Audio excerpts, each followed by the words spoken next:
Hello, this is David welcoming you to another D&D History Hub presentation. Now, in this episode, I'm continuing my occasional series on what motivated the people of history to make certain decisions.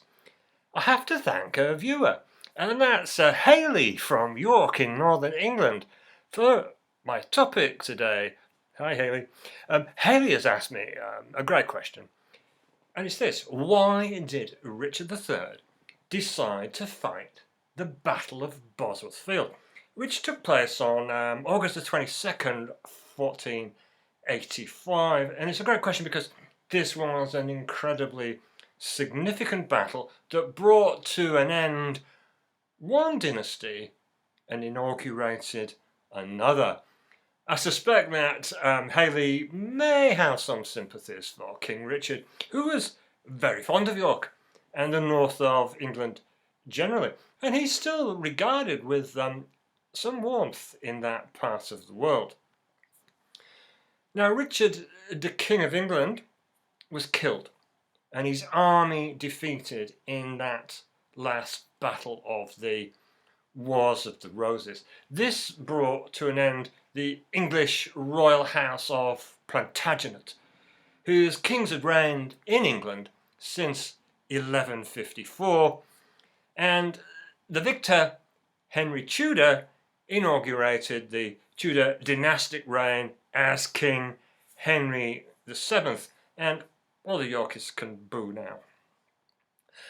Now, for a guard, I should say that this whole period of the Wars of the Roses is one of the most complex, bloody and fascinating in English history. It's a fact that the author George R.R. Martin used it as a template for his Game of Thrones fantasy novels and the subsequent TV series. Now, the author L.P. Hartley famously said that the past is a foreign country. They do things differently there. And that so applies to this era of Richard and to the medieval era in general. Now, there's one more thing I want to deal with right up before I get on to the meat of Hayley's question. And it's something that serves as a bit of a barrier in trying to understand King Richard's motives. And that's the literally diabolic, devilish portrayal of Richard in Shakespeare's play, Richard III, which, in the words of the literary critic Harold Bloom, presented Richard as a sadomasochistic compound of charm and terror. Lefty says the permanent imposition of the official Tudor version of history upon our imaginations. Shakespeare's Richard is portrayed as a deformed, unfinished person determined to prove a villain, subtle, false and treacherous. But the psychologists Mark Lansdale and Julian Burne, in a penetrating analysis of Richard, and I'll leave a link to this in the information panel below, they say that there is no strong evidence that he exhibited much by way of an abnormal or psychopathic personality disorder. If anything, they say, the evidence suggests the opposite. Shakespeare, if he lived today, would be cancelled for labelling Richard a deformed hunchback, and quite rightly too. In fact, as researchers from the University of Leicester discovered when Richard's skeletal remains were unearthed in 2012-13, he actually suffered from right-sided scoliosis, and any disfigurement he had would have been quite slight. His torso would have been short relative to the length of his limbs, and his right shoulder a little higher than his left, but it was nothing that a good tailor couldn't disguise. And I leave a link to this fascinating research in the information panel below. You should check it out. It's very, very interesting. Thanks to Shakespeare, Richard has also been accused of murdering the so-called little princes in the Tower, the two young sons of his late brother, King Edward IV. But there's no hard proof of that. As historian Paul Murray Kendall writes, if we take evidence to mean testimony that would secure a verdict in a court of law, then there is no evidence that he murdered the princes. Now, with that out of the way, I have two answers to Hayley's question, why did King Richard III decide to fight the Battle of Bosworth Field? Now, my first answer is short and a bit pernickety. It's this. Richard never decided to fight the Battle of Bosworth because the location of the battle did not bear that name at that time. As historian Peter Hammond notes, earliest records named the site as Reedmore or Reedsmore. The first record naming Bosworth for the battle appeared in the Great Chronicle of London, written about 1512. This is important, I think, because there was never a point when Richard thought, right, I'll fight Henry at Bosworth, it's a top spot for a battle. When he set off with his army, he knew approximately where a clash might take place, but not precisely. Now, to the second part of my answer to Hayley's question, it's a bit more complicated. I do not believe that Richard did make a decision to fight Henry at Bosworth.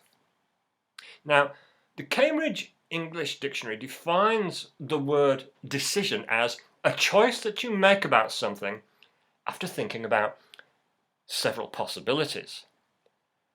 In my view, Richard did not make a rational, calculated, cost-benefit decision in consultation with others about Bosworth. The truth is, he had no choice. He had to fight Henry, he had to crush his army, he had to stamp out pro-Tudor rebellions that were going off all over the place, and he had to do it now, before Henry got much farther. Now, let's not forget that Richard was a warrior who had proven his worth in battle.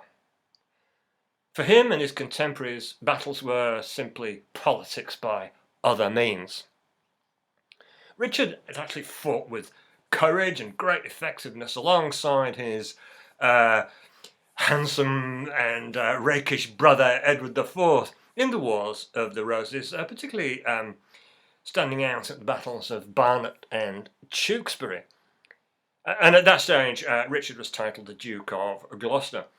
He was greatly admired as the Lord of the North, a bestower of aid as well as judgment to all manner of men and causes. Now, I'm not trying to paint Richard as an angel, he wasn't. But he wasn't a devil either. He existed in the medieval era, an epoch suffused with religion from cradle to the grave and beyond. As historians Gillian Pollock and Katrina Kania write, the major force in the universe was God, and angels and devils were responsible for moving the planets. It was, says historian Paul Murray Kendall, a changing, trans-shifting, restless time of witches, superstition, and fear of the unknown. And I think this is amazing. The likes of trailblazers such as Copernicus, Michelangelo, Raphael, Erasmus, Martin Luther, Christopher Columbus, they were all very young. And they hadn't made their big-time discoveries and works that left their mark on the world. It was all before that. So what Richard was locked within this medieval zeitgeist in which earthly life was only a part of existence. It was a preliminary to the afterlife of heaven or hell. And Richard believed in the power of prayer. His personal prayer book, his Book of Hours, contains this plea to Jesus Christ. Deign to free me, thy servant King Richard, from all the tribulations, grief, and anguish in which I am held, and from the snares of my enemies. Free me from all the tribulations, griefs, and anguishes which I face. In other words, unlike a modern person, I think, Richard's destiny wasn't entirely in his own hands. It was in God's hands. And more than God, perhaps these other medieval forces that were there as well. And in another prayer, in his Book of Hours, he begs God to be delivered from the plots of my enemies, and to find grace and favour in the eyes of my adversaries and all Christians. So Richard had put himself in the hands of God to aid him in his cause against Henry. So in a sense, to use a modern term, he outsourced his decision to the Almighty, his decision making, should I say, to the Almighty. And why wouldn't he? His reign was no easy ride. There were all kinds of troubles within the kingdom that had to be dealt with. And he had to deal with some personal tragedies as well. Sometime in early April 1484, Richard's young son and heir, Edward, the Prince of Wales, unexpectedly died after a short illness. Richard and Anne, his wife, were left childless and bereft and devastated. They could feel those emotions in those days. It's not just modern people who feel like that. They felt it as well. The children were important to them. Historian Chris Skidmore records that such was their grief that father and mother were left in a state almost bordering on madness. Then on March the 16th, 1485, Richard's queen, Anne, died, possibly of tuberculosis by the sound of her symptoms. A rumour spread that Richard had poisoned her, of course, so that he could marry his niece Elizabeth of York, who in fact actually went on to wed the newly installed Henry VII on January the 18th, 1486. Richard had to expend much energy quashing these and other rumours, on top of which, in an emotionally exhausted state, he had to tend to the management and defence of his kingdom. He knew Henry would come soon. And as anointed king by the will of God, he must fight for his realm. There was no other choice. He had to. He was worn down. He was exhausted. He was conflicted. But he still had to fight Henry. He couldn't take time off. Couldn't give a sick note.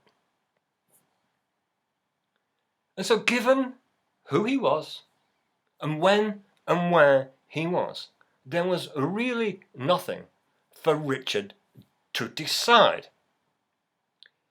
He must stamp out the threat posed by his Tudor enemy, and he prayed to God that he could. So on August the 8th, 1485, Henry, along with around 2,000 French mercenaries, landed at Milford Haven on the Welsh coast, and he marched to Shrewsbury, then to Newport, Stafford, Tamworth and Atherstone. And as he went along, he gathered more troops, rebel troops if you like, to his cause. When Henry landed, Richard had been waiting at Nottingham, and that's where he heard of Henry's arrival. And so, wearing the king's golden crown on his helmet, mounted on a white palfrey and with trumpets blowing in a deliberate morale-raising measure, Richard rode out to do battle, wherever and whenever that took place. I'm not going to get into the details of the battle here. There's lots of books around about that, except to mention the betrayal of Richard by Richard's former ally, Sir William Stanley, who joined forces at the last minute with Henry Tudor, and that helped to swing the battle in Tudor's way. And that plus the complete inaction of another traitor, the Earl of Northumberland, that really sealed Richard's fate. Harried on all sides, the last of the Yorkist king placed his crown upon his helmet and charged into the fray, crying that he would die as king or win. Well, he perished, hacked to pieces in the melee. His body, stripped of armour and clothes, was thrown naked over the back of a horse and taken to Leicester, where it was placed on public display for 2 days before being unceremoniously buried. Incidentally, this sounds very brutal, and of course it was, but this was actually to demonstrate that Richard was in fact dead, and Henry was the real deal. Henry was the king, and legitimised his reign. At the age of 32, Richard was the last English king to die in battle. One that he had no choice but to fight. When the news of his death reached York, the city fell into mourning for a man they called the most famous prince of blessed memory. So thank you, and thanks again to Haley for the question. If you like this video, please consider subscribing to the channel and giving us a thumbs up, like on the symbol below. Thank you for watching. Goodbye.